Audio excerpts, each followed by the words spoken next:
는 이광보 전문가께 여쭤볼게요. 자, 전문가님은 어떤 종목일까요? 네, 오늘 대덕전자 가지고 왔습니다. 대덕전자 네. 계속 언급을 해주시는데 네. 이제 막연한 기대감이 아닌 것 같습니다. 실제로 주가 가파르게 움직이네요. 네, 일단 지금 시장이 상당히 어려운 장인데 저도 예. 체감을 하고 있거든요.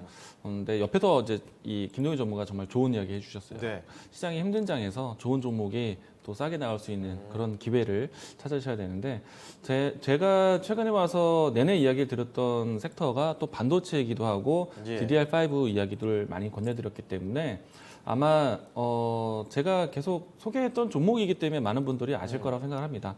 어떻게 보면은 한 세트잖아요. 네. 신택 얘기하고 그렇죠. 대덕전자 이야기하고 또 이제 남아있는 종목은 코리아 서키트 이 삼총사인데 꽃을 피기 시작하네요. 네, 일단 반도체 관련된 내용들 중에서 지금 PCB 기업들이 가장 중요하다라고 이야기를 드리고 있고 네. 그리고 사실 매도 신호를 적극적으로 드리지 않습니다. 예, 왜 팔 이유가 없거든요. 네. 하루 이틀 보는 종목도 아니고 그리고 오히려 지금같이 좋은 종목을 살 수 있는 그 시기라면은 시장의 영향에 의해서 내려오는 종목들을 잘 골라내셔야 되는데 네. 제가 계속 강조드리고 있는 섹터는 지금 PCB 반도체 섹터이거든요.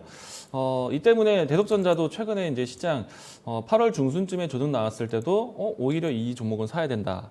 심택은 일찌감치 신고가 형태였었지만은 예. 그 관련해서 같은 섹터의 종목들이 같이 움직이게 될 것이고 그리고 심택, 대덕전자, 코리아서키트 각각의 좋은 또 각각의 또 매력점이 있거든요. 그래서 저는 이 세 가지 종목들을 모두 다 고르게 설명을 많이 드리고 있는데 네. 오늘 이 종목들이 모두 다 또 시장 대비해서 좋은 모습 보여줬습니다. 오늘 제가 대덕전자를 소개해 드리고 있긴 하지만은 아마도 심택 종목을 더 많이 기억하실 것 같아요. 네. 이 종목은 사실 신고가 나오고 난 다음에 추세가 시장에 대한 영향을 크게 받지 않고 가격 지지를 잘 해주었습니다. 네.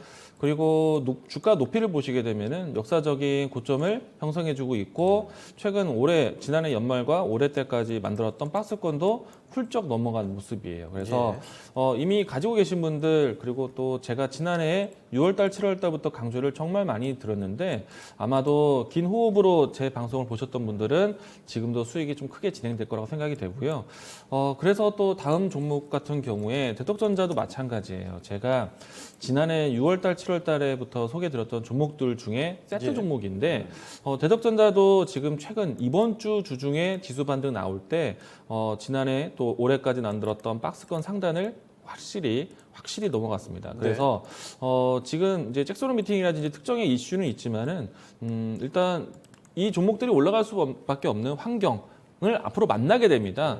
물론 이제 뭐 7월달, 8월달, 9월달 특정 시점에 폭발적 이런 시점은 좀 어려울 수 있겠지만은 우리가 시장이 워낙에 어렵다 보니까 저도 운이 좋은 거예요. 어떻게 보면은 하반기에 있는 포인트가 지금같이 어려운 시장에서 빛을 보고 있어서 예. 제가 운이 좋은 겁니다. 그런데 이 종목을 봐야 된다는 시선에 대한 이유는 제가 하루 이틀 설명드린 것이 아니에요. 맞아요. 지난해부터 해서 DDR5 이야기를 정말 많이 이야기를 드렸고 저와 함께 하시면서도 계속 여러 번 맞습니다. 들었던 기억이 있습니다. 주식학 개론 할 때도 예. 또 주식 심화론 할 때도 DDR5 교육을 진짜 일찌감치 했었잖아요. 그러니까요.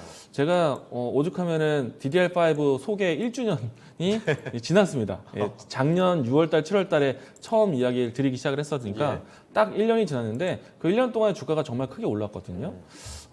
대덕전자도 이제 앞으로 보시게 되면은 심택에서는 PCB에 대한 모멘텀이 심택의 비중이 좀 가장 컸기 때문에 네. 소개를 정말 많이 드렸었고요. 대덕전자 같은 경우에는 이제 심택과 다른 또 매력점이 있습니다.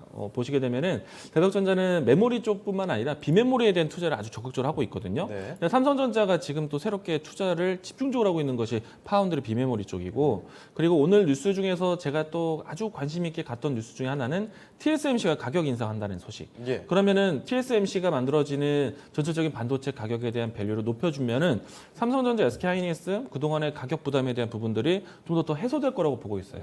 그러면 대덕전자가 이 비메모리 쪽에 대한 투자를 하기 위해서 공격적으로 공장 증설을 올해 때부터 하고 있거든요. 예. 그러면은 앞으로 이제 돌아오는 사이클이 돌아왔을 때 아마 이 마진 개선에 대한 부분들이 상당히 클 거라고 보고 있습니다.